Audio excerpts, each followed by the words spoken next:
Like और subscribe ज़रूर करें। नाचने वाली चुड़ैल। एक समय की बात है, धौलपुर गांव में राजीव नाम का एक लड़का रहता था। वह पढ़ने में बहुत होशियार और काफ़ी चतुर भी था। उसने 10वीं अपने गांव से ही की और आगे की पढ़ाई के लिए उसे शहर जाना था। उसके पिता ने उसे कुछ पैसे देते हुए कहा, लो बेटा, शहर जाकर अपना ध्यान रखना और खूब मन लगाकर पढ़ना। पिताजी का आशीर्वाद लेकर राजीव शहर के लिए निकल जाता है। शहर पहुंचकर वह अपने पिताजी को खबर करता है कि वह सही सलामत शहर पहुंच चुका है। अब वह अपने रुकने के लिए एक मकान तलाशने में लग जाता है। तभी मुरारीलाल उसके पास से होते हुए गुजरता है। राजीव तुरंत उससे पूछता है, भाई साहब, रहने के लिए एक मकान चाहिए किराए पर, क्या आप मुझे बता सकते हैं? मुरारीलाल काफ़ी दिनों से एक ऐसे ही किराएदार की तलाश में था। उसने बात को घुमाते हुए कहा, हाँ, मेरी नज़र में एक मकान है जो तुम्हें किराए पर मिल सकता है, लेकिन उसके लिए सबसे पहले तुम्हें 500 रुपये देने होंगे। राजीव काफ़ी समय से अपने रहने के लिए मकान ढूंढ रहा था और काफ़ी परेशान हो चुका था, इसलिए उसने 500 रुपये देना ठीक समझा। 500 रुपये मिलने के बाद मुरारीलाल ने राजीव को उस किराए वाले मकान के बारे में बताया। राजीव मुरारीलाल को धन्यवाद कहते हुए उस किराए के मकान की ओर निकल गया।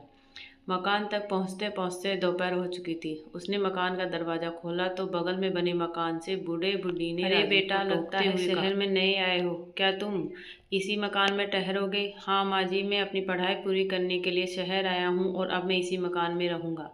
बूढ़ा बूढ़ी ने कहा, ठीक है बेटा, वैसे कितने दिनों तक रहोगे? राजीव ने जवाब दिया, जब तक मेरे आगे की पढ़ाई पूरी नहीं हो जाती तब तक मैं यहीं इस मकान में रहूँगा। बूढ़े ने कहा, देखते हैं कब तक तुम इस मकान में रह पाते हो।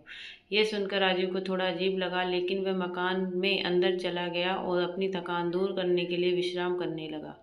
विश्राम करते करते कब रात हो गई पता ही नहीं चला। लगभग रात 12 बजे राजीव की आंख खुली। उसे छत पर एक अजीब सी आवाज़ सुनाई दी। आवाज़ सुनकर राजीव ने कहा, क्या मुझे छत पर जाकर देखना चाहिए? फिर थोड़ी ही देर में बाद कहा, नहीं नहीं, ये जगह मेरे लिए अभी अनजान है, मुझे अभी सोच समझकर फैसला लेना चाहिए। और आलस में डूबते हुए फिर से सो गया। सुबह राजीव टहलने के लिए गाँव में निकला। वहाँ एक ढाबे पर चाय पीने के लिए रुक गया। वहाँ पर बैठे दो आदमी राजीव को देखकर बोले, भाई साहब, क्या तुम ही हो जो इस मकान में ठहरे हो? राजीव ने कहा, हाँ भाई साहब, मैं ही हूँ। क्या शहर में तुम्हें कोई और मकान नहीं मिला? पता नहीं तुम्हें इस मकान में भूत रहता है, इस वजह से उस मकान का कोई किराएदार नहीं ठहरता। ये सुनकर राजीव हंसते हुए बोला, क्या कह रहे हो भाई साहब, भूत भूत कुछ नहीं होता, ये सब तो मनगढ़ंत कहानियाँ हैं। यह सब कहते हुए राजीव आगे बढ़ गया और अगले ही पल सोचने लगा, क्या यह लोग सही कह रहे हैं? कल रात जो छत पर आवाज़ मैंने सुनी थी वह कैसी थी? यह सोचते सोचते राजीव घर वापस आ जाता है। इस बार वो रात को सोने का नाटक करता है। इस रात फिर से छत पर आवाज़ें शुरू हो जाती है। राजीव तुरंत खड़ा होता है और चुपचाप सारी आवाज़ों को सुनने की कोशिश करता है। वह देखता है कि बूढ़े और बूढ़ियाँ दोनों छत पर नाच रहे हैं, वो भी डरावने वेश में। लेकिन राजीव उन्हें तुरंत पहचान लेता है और सारी साजिश को समझ जाता है। वह कुछ देर सोचता है और खुद भी भूत का रूप रखकर छत पर टहलने लगता है। बुढ़िया उसे देखकर डर जाती है और चीखने लगती है। इस पर बूढ़ा आदमी कहता है, अरे भाग्यवान, क्या हुआ? क्यों इतना तेज चिल्ला रही हो? सुनो सुनो, ये देखो, हमारे पीछे तो असली भूत पड़ गया है, मुझे तो डर लग रहा है। अरे भाग्यवान, कोई नहीं, तुम तो बिल्कुल डरपोक हो। हाँ हाँ, मैं तो डरपोक हूँ, तुम तो बहुत बहादुर हो ना। बूढ़ा आदमी उस भूत को ढूंढने की कोशिश करता है। तभी अचानक राजीव भूत बनकर उसके सामने खड़ा हो जाता है और बूढ़ा आदमी पूरी तरह से डर जाता है। वे दोनों डरते हुए कहते हैं, अरे बाप, ये तो असली भूत है, ये हमें मार देगा। थोड़ी देर में वो भूत गायब हो जाता है। कुछ देर बाद राजीव वापस लौटता है और उन दोनों से कहता है, अरे आप दोनों यहाँ, चलो मैं तुम्हें एक बात बताता हूँ। मैंने अपने कमरे में एक पालतू भूत रखा है। कल रात मुझे छत पर कुछ आवाज़ें सुनाई दी थी, इसलिए मैंने अपने भूत को उस भूत के पीछे लगा दिया है।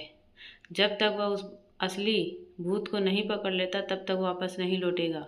यह सुनकर बूढ़े बुढ़िया के पैरों तले जमीन खिसक गई। वह तुरंत माफ़ी मांगते हुए बोले, बेटा, भूत भूत कुछ नहीं है, कल रात हम दोनों ही छत पर नाच रहे थे और तुम्हें डराने की कोशिश कर रहे थे, हमें माफ़ कर दो।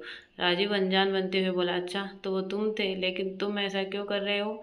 बेटा, कुछ दिन पहले की बात है।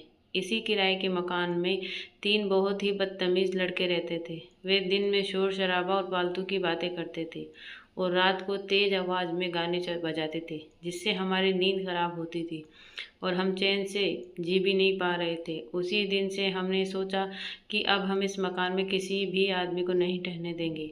अच्छा तो ये बात है, अब मुझे सारा सच पता चल गया है। अब मैं पूरी पढ़ाई करने तक यहीं इसी मकान में रहूँगा। ठीक है बेटा, तुम्हारा जब तक मन करे तुम इस मकान में रुक सकते हो, लेकिन एक काम करना, इस पूरी घटना को किसी और को मत बताना। ठीक है ठीक है, अब जाओ। बूढ़ा बुढ़िया अपने कमरे में चले जाते हैं और राजीव अपने कमरे में। राजीव कहता है उन लोगों को, बुजुर्गों को इस तरह परेशान नहीं करना चाहिए था, लेकिन अब सब कुछ ठीक है। और उसके बाद राजीव चैन की नींद सोता है और मन लगाकर पढ़ाई करता है।